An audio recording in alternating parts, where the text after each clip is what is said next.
raspberries today. So there are two types of raspberries that you need to know about. There is a June bearing and there is an everbearing. So they act a little bit differently. June bearing, you're going to get one crop a year. They say June bearing, but I know it's kind of like on in July. So just think once a summer.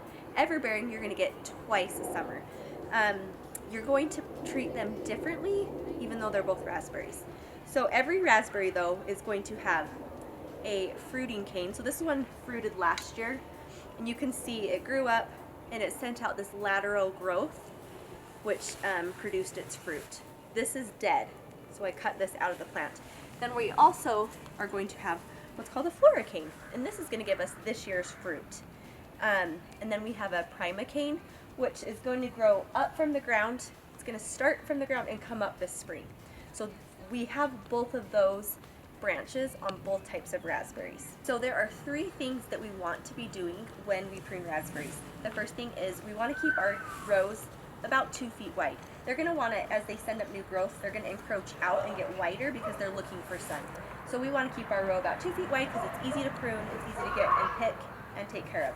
The second thing we want to do is remove any dead branches. And the third thing we're going to want to do is remove weak branches, small branches, because they're not going to bear good fruit. So those are the three things we want to do with either kind. I'm going to be either using a handheld bypass pruner or a lopper bypass pruner. And the loppers just help me get in where it might be hard to reach. And raspberry bushes are not quite as thorny as like a blackberry bush, but they do have some thorns, so sometimes reaching through can get scraped up, so these come in handy. We're going to start with June bearing raspberries. And June bearing are really simple. We're going to go in and we're going to remove last year's fruiting canes. And the way that we know they're last year's is that if you look in here, they are the dead looking branches. So if we come into here, they look really woody. They also have last year's fruiting lateral canes. So what we do is we just go in, we come to the base of the plant, and we're just going to take that to the ground. Let me show you. It looks dead, like it's woody, kind of gray, black, and it's got the lateral fruiting shoots from this last year. Are you ready? Ready for me? So I've gone through, I have removed all of last year's fruiting canes. So now I have, these are the flora canes that are going to fruit this year. And then we're going to get, so this was last year's growth, and they only grew. They did not fruit. So this year they are going to fruit. And then next year, these are the ones that I will take out because they will have died. So this kind of raspberry, they're like a biannual. They grow a year, fruit the next year. So you're always taking out 1 year's growth. Then I also went through and removed little tiny spindly, not really healthy kind of weak branches. And then if you come in close here, so if you come in here really close, you can see this tiny little green that's coming from the base of the plant. So these are, these have fruited last year, and this is what's going to grow up this year. And they are going to grow this year, and they're not going to do anything besides grow a prima cane. And then next year, that little green thing will be what gives us fruit. Once you have them all cleaned out, I'm also going to come through and rake the base of them, and I'll give them some fertilizer. But once I do all that, I want to support the canes. So I can run like a wire across the front, and then I want to secure each of the canes to that wire. And you can see some of these are really long, so you just want to make sure they're secured. You can even come back if you've got some stragglers. You can bring them back to a node, 45-degree angle, and just cut there.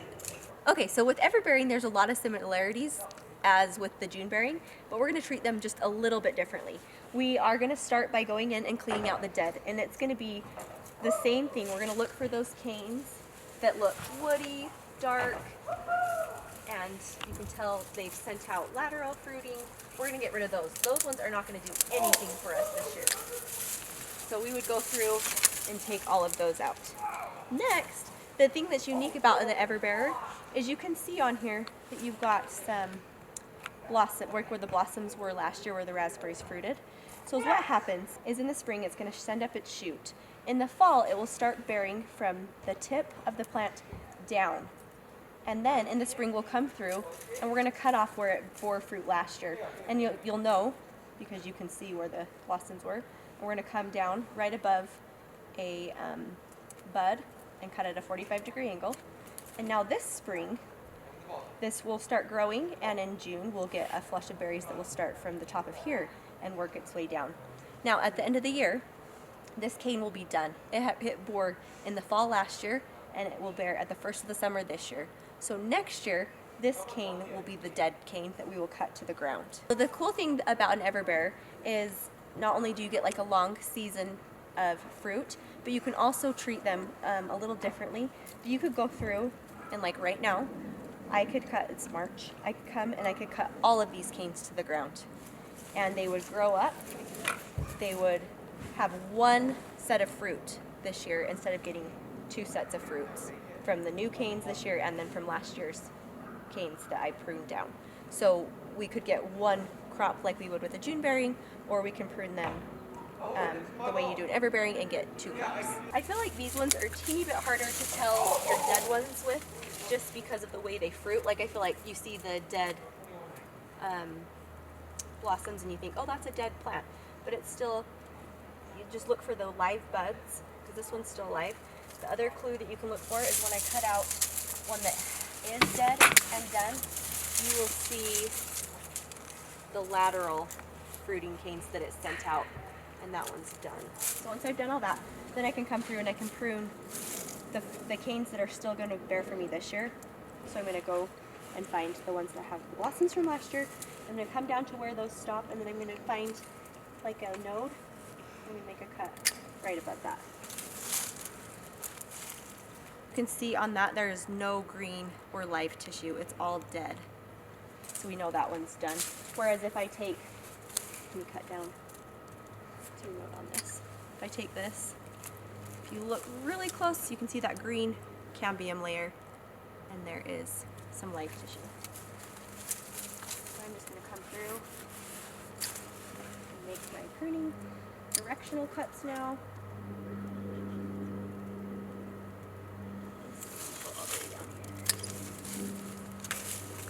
And by doing this, by keeping like your dead and weak, you let sunlight get into your plant, so you'll get bigger berries. Berries need sun. They also will be less likely to get disease. You can keep them cleaned out. They won't compete for nutrients. And when you cut them to the ground, you just want to get as close to the ground as you can, because that wood is just going to die back.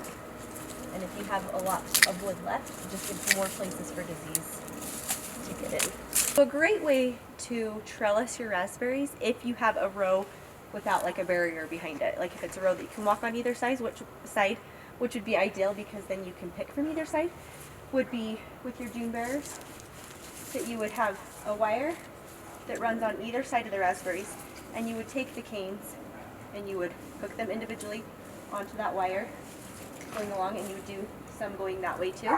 And that way all your prima growth, which is going to come up this year, could come up and it could get sunlight, because you'd have that vase-like effect. Kind of like when we pruned shrubs, you want to have that open vase effect so sun can get down into the middle. So you would get, the fruit would have sun, because you'd have space for them to lay out. You'd get sun, and the new growth would get plenty of sun, so you'd have nice, healthy growth. Are you ready?